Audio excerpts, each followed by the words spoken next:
Hello, everybody. Welcome to today's show. Just a couple of days before the big election. On today's show, we're going to be covering the flawed polls, the swing states to watch, a rundown of what we need to know on election night, and how long it could take to know who the president is. An update, very important, on the coronavirus.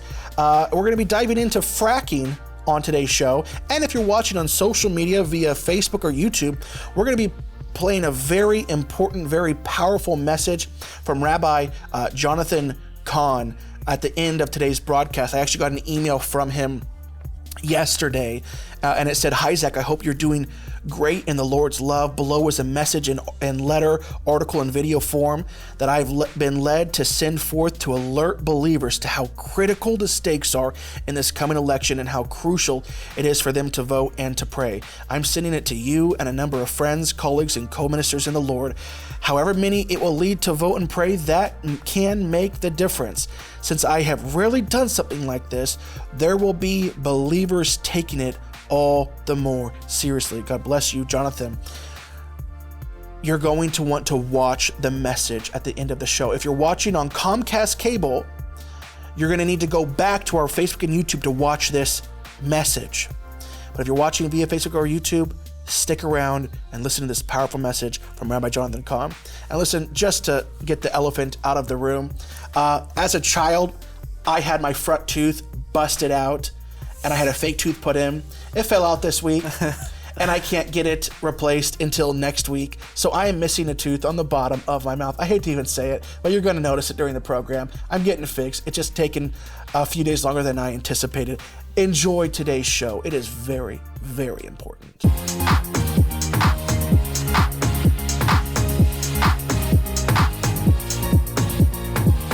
We likely will not know who the next president is this Tuesday. It'll likely take a couple additional weeks, if not longer, based off of the laws that I will be explaining to you in just a couple of minutes. For many Americans, the chaotic events of this year have generated a lot of uncertainty about what the results of the election will be. And the guys that do it for a living are doing a horrible job.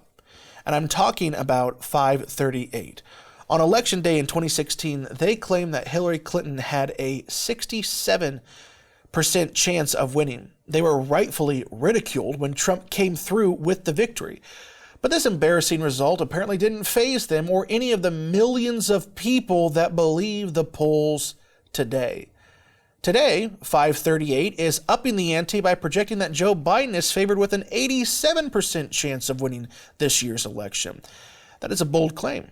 But since it's based largely on the same deeply flawed state polls that were used in 2016, there's a good chance that they are setting themselves up for the same humiliation they experienced 4 years ago.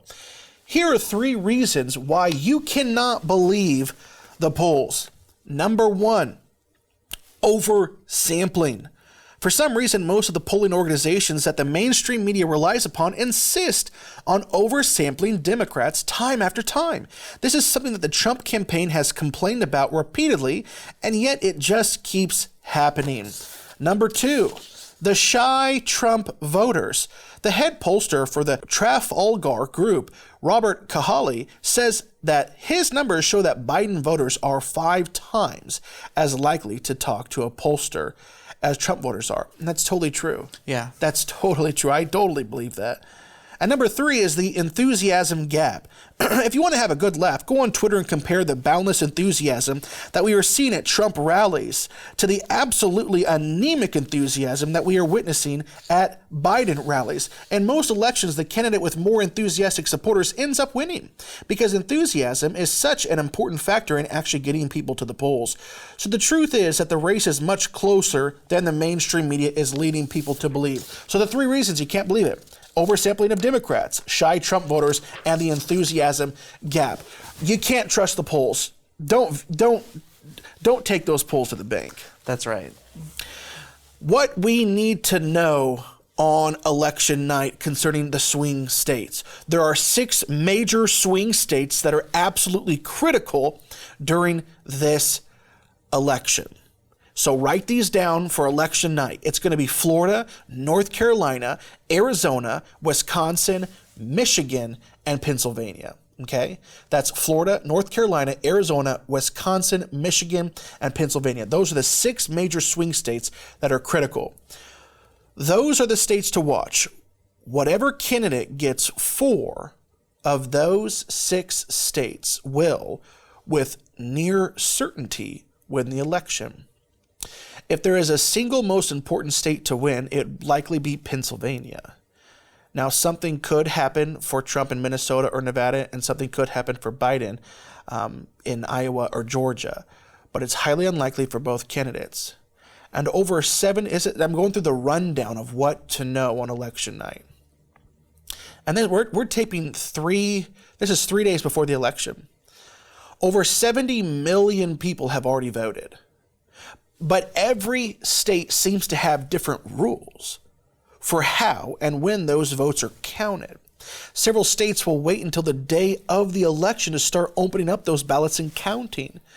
An article from USA Today said this: final results in Pennsylvania, Wisconsin, and Michigan, all being pivotal swing states, by the way, could be unclear on election night because these states are expected to be the 3 slowest to count the high volume of absentee ballots. The reason? Pennsylvania and Wisconsin don't allow the processing of mail-in ballots to begin until election day. And Michigan only has a 10-hour start compared to other states that can start the process days or weeks in advance. In a recent article by Michael Snyder, he detailed the reasons it could take so long. Let's take a look at that. He says this: you see, the truth is that counting mail-in ballots is much more tedious than running normal ballots through a machine. There are several steps involved, and each step takes time. Processing absentee ballots generally includes steps short of tabulating them, such as removing them from the envelope, confirming voter eligibility, matching signatures to what's on record, and scanning them. And on top of everything else, sometimes unexpected problems occur. Yeah, and those steps are going to be especially important in this election when we see that there's so much room for error, so much room for fraud. That's right. For example, ballot counting machines in one top county in Texas have been, quote, rejecting about 1/3 of mail-in ballots, and authorities are scrambling to get this issue resolved. Ballot scanning machines are rejecting 1/3 of mail-in ballots returned by voters in Tarrant County. The problem has impacted more than 22,000 ballots so far. Ballot board members are now working in 12-hour shifts to accurately replicate the ballots so they can be counted. As I have warned before, you will want to vote in person to give yourself the best chance of having your vote actually count.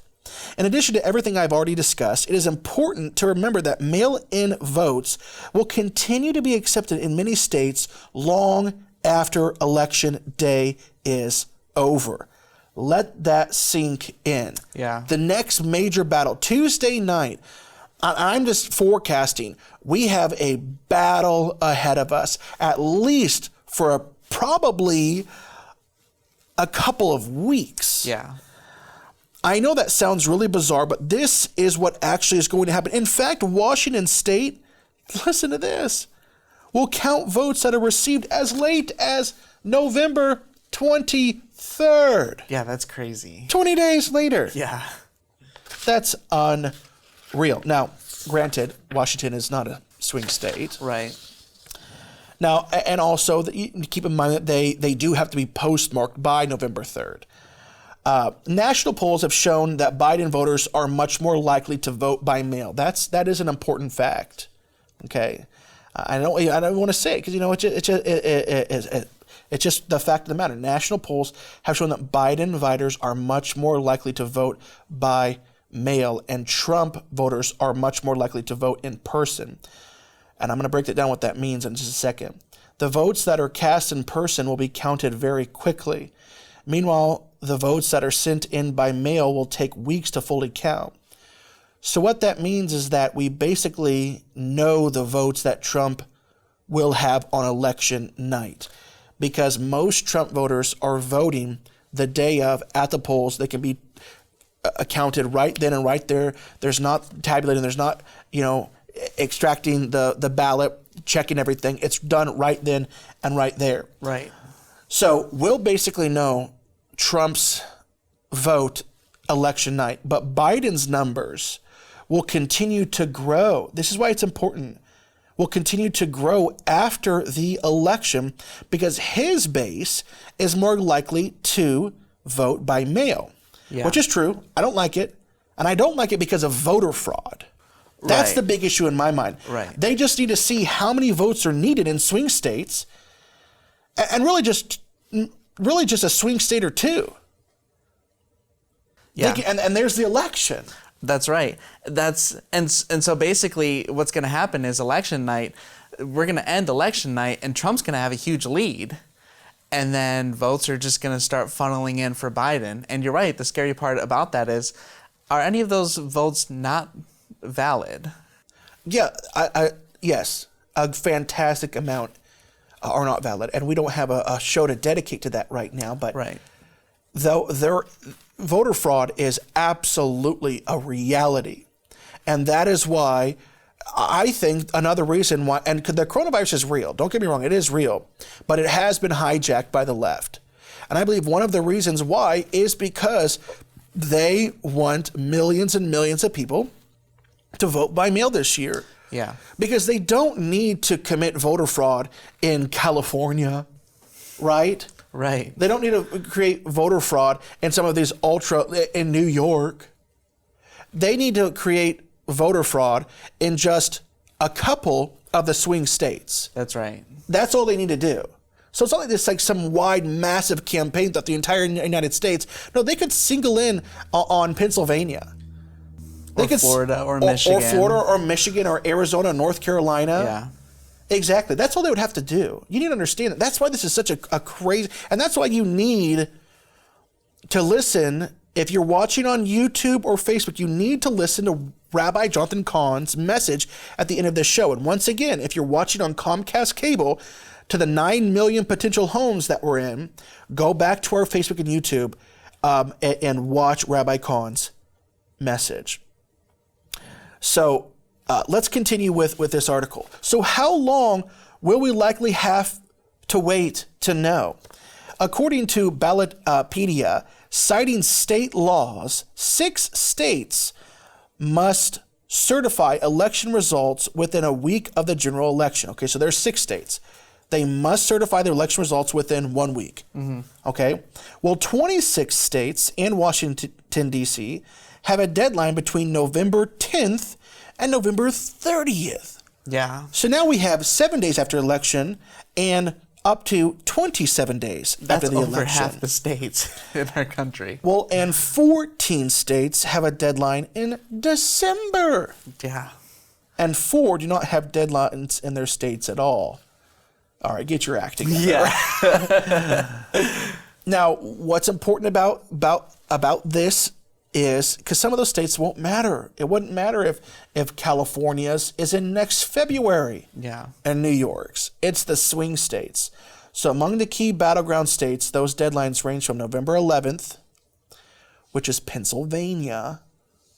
That's Pennsylvania. Yeah. That's the biggest one likely.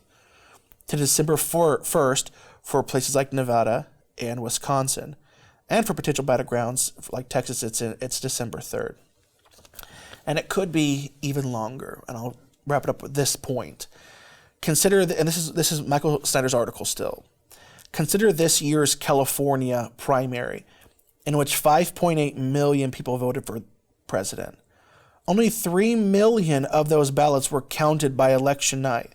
The other 2.8 million votes took an additional 7 weeks to count. 7 weeks. It took California 7 weeks to count a couple million mail-in ballots. How in the world is Pennsylvania going to count a similar number of ballots in just 1 week? Because remember, Pennsylvania's deadline is November 11th. There's a mess coming, people.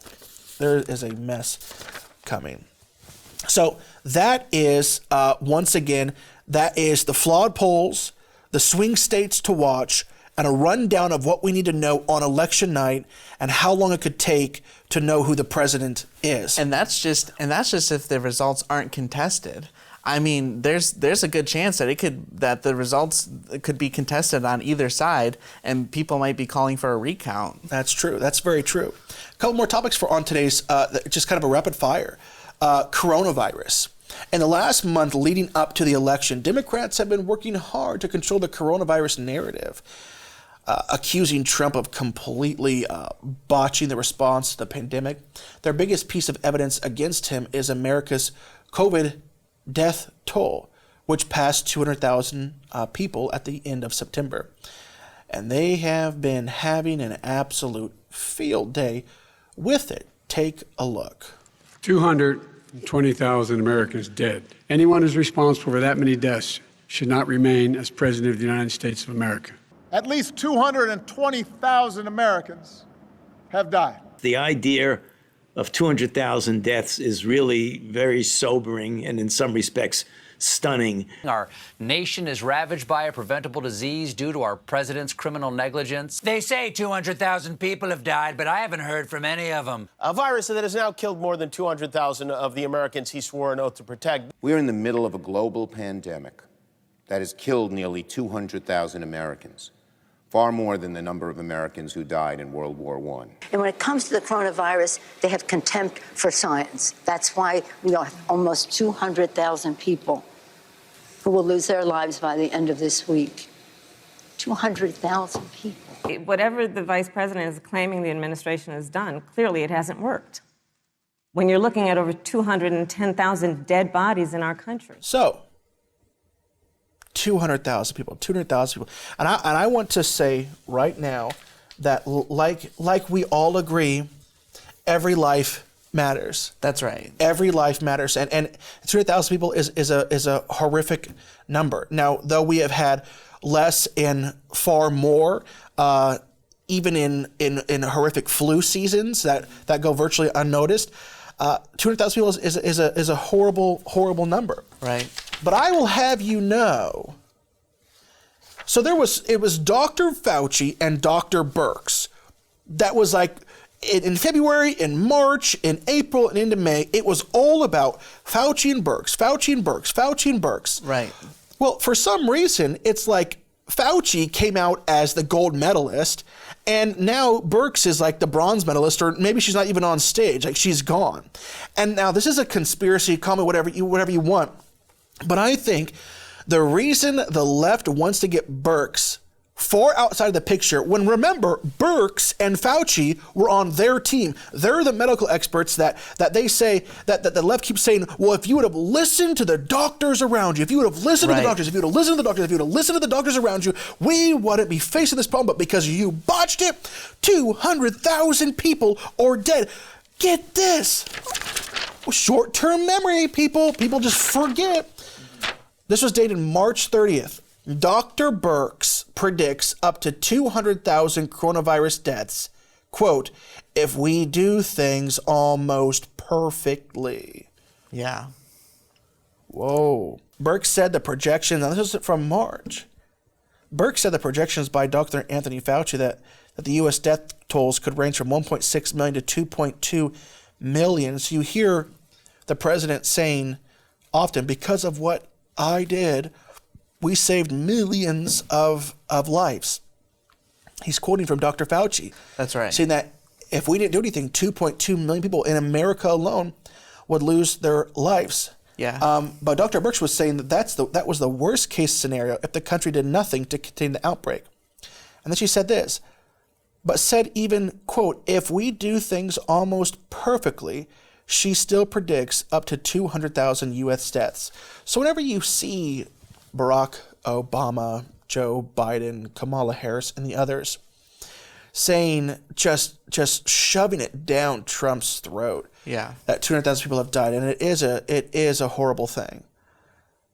His doctors, the ones that the left media have glorified, they said if this administration handles it perfectly, 200,000 people would die. Yeah, you see Nancy Pelosi in that video saying that, talking about, Trump and Pence, saying that they have utter contempt for science. Well, the scientists, the doctors, are the very ones who said if everything goes perfectly, expect 200,000 people to die in this country. That's right. That's right. So really, rather than a detriment to Trump's record, it's actually something that should be applauded, which is so interesting. But that's what the left does. The left is, they're masters at spinning it, and they couldn't do it if the general masses weren't so dumb. And they know that. They play off of that the general masses are sheep. They will just believe whatever is. The general masses are not going to go back to March, find an article from a respectable doctor that was touted and applauded by the left. The general masses aren't going to go back and find what they said and see, $200,000 would have been, or 200,000 people would have been the best case scenario. Right. They're not going to do that. They're going to listen to CNN, CNBC, MSNBC, ABC. Right, because they're the trusted sources. That's right. That's right. They're right. That's the trusted sources. I want to end this coronavirus segment with this. Dr. Fauci said, this was breaking news this week, Dr. Fauci says that the initial COVID-19 vaccines will not prevent a virus infection. So he's touting this as a good thing. So he is in favor of these vaccines that I'm talking about. So he says the initial COVID-19 vaccines will not prevent a virus infection, but only reduce symptoms from arising in up to 60% of the cases. Thoughts? Well, it's insane because the general public has a pretty good idea of what a vaccine is. A vaccine prevents diseases, something that helps diseases, the symptoms from not occurring. So I'm Dr. Fauci. So explain this. So excuse me, Mr. Bellers. Hello, I'm Dr. Fauci. Nice to meet you. Hi. Hello. Hello, okay, Mr. Fauci. You're not very good at this role playing. Sorry. Okay, so Dr. Fauci, hello. So listen, I got a new vaccine for you. It's for COVID-19. I'm going to need you to take this vaccine. I just want you to know that it's not going to prevent the virus infection, though. Yeah. Well, first of all, that doesn't sound like a vaccine. It sounds like a treatment. Yeah. So change the name of it, maybe. But, you're talking about it not showing symptoms in 60% of the population. Is that going to be the 60% that are hit by it the hardest, the elderly that we're trying to prevent from getting the disease, that they're not, unfortunately, passing away from it? Because I doubt it. I doubt that it's going to have any impact on the death number at all. That's right. And the world, so once again, Dr. Fauci says the initial COVID-19 vaccines will not prevent a virus infection, but only reduce symptoms from arising in up to 60% of the cases. Well, that doesn't make any sense to me because the World Health Organization has already stated that 80% of those who get COVID-19 are asymptomatic or experience very mild conditions. That's right. So basically, Fauci just said, take this vaccine and nothing at all will change. Okay, yeah. Got it. The people, so the people that are dying from this will still be dying, and the social this is probably the most important part. The social distancing, it will have no effect on that whatsoever. Places will still be shut down. People will still have to wear masks. People will still have to social distance. That's right. Let's end this segment and let's move to fracking. Let's start off by running this clip, and then I'm going to come back and talk. Would there be any place for fossil fuels, including coal and fracking, in a Biden administration? No, we would work it out. We would make sure it's eliminated. What about, say, stopping fracking and stopping new pipeline infrastructure? Exactly. No new fracking. You got to transition away from it. Look, you're going to ban fracking all across America right now, right? I would love to. Yeah, I'd love to too. I'd love to make sure we can't use any oil or gas, period. Look at my eyes. I guarantee you, we're going to end fossil fuel. We aren't going to get rid of fossil fuel. That video is Joe Biden, but whether it is him or Kamala Harris. There's no question I'm in favor of banning fracking. Or Bernie Sanders. We need to put an end to fracking, not only in New York and Vermont, but all over this country. Or Elizabeth Warren, who said whenever she was running, on my first day as president, I will sign an executive order that puts a total moratorium on all new fossil fuel leases for drilling offshore and on public lands, and I will ban fracking everywhere. They hate fracking. I actually used an example of the positive effects that fracking has on America. Last year, when Iran, if you remember this, Iran struck Saudi Arabia's oil fields, and it basically had no effect on our gas prices here in America. Do you want to know why that is? What is it that has made America so strong in this type of energy production that the oil fields in the Middle East can be bombed and we go unscathed? What is it? It's because, I want to say this before I even get to that. If that would have happened, if exact same thing would have happened to Saudi Arabia 15 years ago, oil barrels would have been over $200 a barrel. And the cheapest gas you would have found would be probably $7 a gallon. The reason none of that happened in America is because of fracking. Fracking has released us from the grips of Saudi Arabia. America is now the world leader in oil and gas reserves. America has 1.8 trillion barrels of oil thanks to fracking. So what is fracking? Well, you see, first you need to know that America has a lot of shale stone, which is old oil in the ground that has become rocks over thousands of years. And about 15 years ago, some geniuses figured out how to turn this stone back into oil through a process called fracking. And now we have 1.8 trillion barrels of oil. We are more powerful and independent as a nation because of this. That's enough oil to provide all of our energy production needs in America for 1,000 years. So why does the left hate fracking? It isn't that they hate fracking. They hate a strong America. That's it. And fracking contributes to a strong America. There's only one thing that stands in the way of globalism and a global order, and that's a strong America. How much do we depend on oil? Here is a quick article from the U.S. Energy Information Administration. Petroleum is the largest energy source. We use petroleum products to propel vehicles, to heat buildings, to produce electricity. In the industrial sector, we use petroleum as a raw material, a feedstock to make products such as plastics, and so many things. In 2019, U.S. petroleum consumption averaged 20.5 more million barrels per day. So when Joe Biden said this during the last debate, it was a huge deal. Would he close down the oil industry? Would you close down the oil industry? By the way, I would transition from the oil industry, yes. Oh, I will that's transition. a big statement. It is a big statement. The left loves to push their climate change agenda because it literally encompasses everything.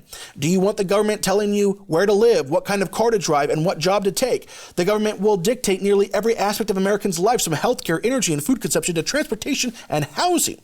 The original text associated with the resolution in the Green New Deal even suggested ending air travel and eliminating methane-producing cows. Kill the cows that fart. That's what it was saying. Whether you believe in climate change or not, the left is using it to push socialism. It is a Trojan horse. Vote this Tuesday. I'm going to end this message today with a powerful message from Rabbi Jonathan Cahn. If you're watching on Comcast right now, we're going to end the show right now. So go back to our Facebook and YouTube to watch us. But if you're watching on social media, enjoy this powerful message now from Rabbi Jonathan Cahn. This is Jonathan Cahn. We are standing at a most critical moment. In a short time, America will be deciding its future. It is undoubtedly the most pivotal election of our lifetime. And never in our lifetime has this nation been as divided as it is now. We're standing at a crossroad and a precipice. We will either extend a window of time, an extension of grace to return to God, or we will shut that window and seal our nation's departure, its fall, its apostasy, and its progression to judgment. Beyond that, as America enters this election, it is so profoundly divided that the very fabric that holds it together is now in danger of unraveling. Those of you who have read the Harbinger know of the biblical template of national judgment. That first comes a strike on the land, and then a span of years for the nation to return to God. We have been in that window of time since 9/11.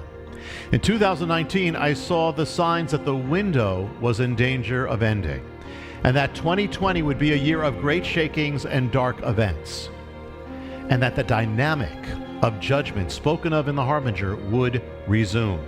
That's why I knew I had to write the Harbinger 2 to warn of where it was all going. And now we're approaching the moment of decision. In regard to the critical issues, the choice has never been this stark. We have one platform and one agenda that aims to uphold the life of the unborn. And we have another that has pledged to expand their murder, to strike down every restraint on their murder, and to compel every tax-paying American to participate in their murder by paying for it. We have one platform and one agenda that seeks to uphold biblical morality concerning marriage, gender, sexuality, and another that has pledged to advance a radical agenda against the Word of God. We have one platform and one agenda that seeks to protect the right of parents to educate their children according to their choice and God's Word, and another that seeks to remove that right and force the indoctrination of our children against the ways of God. We have one platform and one agenda that seeks to protect religious freedom against that which would seek to end it, and another that threatens to eliminate it. It's not an exaggeration that if the second agenda and party take control of the government, it will ultimately mean that the existence of Christian schools, colleges, education, ministries, and churches will be endangered. It will mean the blood of the unborn will be free-flowing, and with your forced participation, with your hands covered with blood. It will mean the enshrinement of evil as good and of good as evil. It will ultimately mean the persecution of God's people and the sealing of the judgment of this nation. So I have three things to say, and I say them not as representing any ministry or congregation, but simply as a watchman. Number one, it's not about people, personalities, or parties. It's about the issues. And the issues could not be any more clear or stark. If you cast your vote for an agenda that means that one more drop of blood, the blood of the unborn, will be shed, your hands will be covered with that blood. If you cast your vote for an agenda that will work toward the ending of religious freedom and the gospel going forth, that advances what is clearly against the Word of God and opposes that which is of the Word of God and indoctrinates our children to do likewise, then I cannot see how you will not be complicit in and partaking of the ushering in of darkness and subject to the judgment of God that is to come in this life and in eternity. Number two, if you are a child of God and you do nothing to stop the darkness, then you are as the watchman who sees the sword coming and stays silent. God says, their blood shall be upon your head.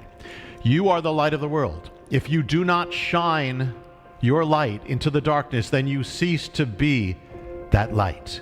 If you have the chance to vote for light and against the darkness, and you do not, then how will you not be held accountable and responsible for what happens next? You will also stand before God, and on that day you do not want their blood to be upon your head. Do what you have to do. Vote to defend the defenseless, to save the lives of the unborn. Vote for the gospel to go forth, for the window to remain open for the next generation, for the good, for the ways of God. And number three, no matter who you are, this moment, November 3rd, will be critical in determining the future of America and the world. Beyond voting at the ballot box, the most powerful thing you can do, we can do, is to vote with our prayers in the presence of God. Therefore, I am compelled to call for a day of prayer and fasting on the exact day, November 3rd, 2020.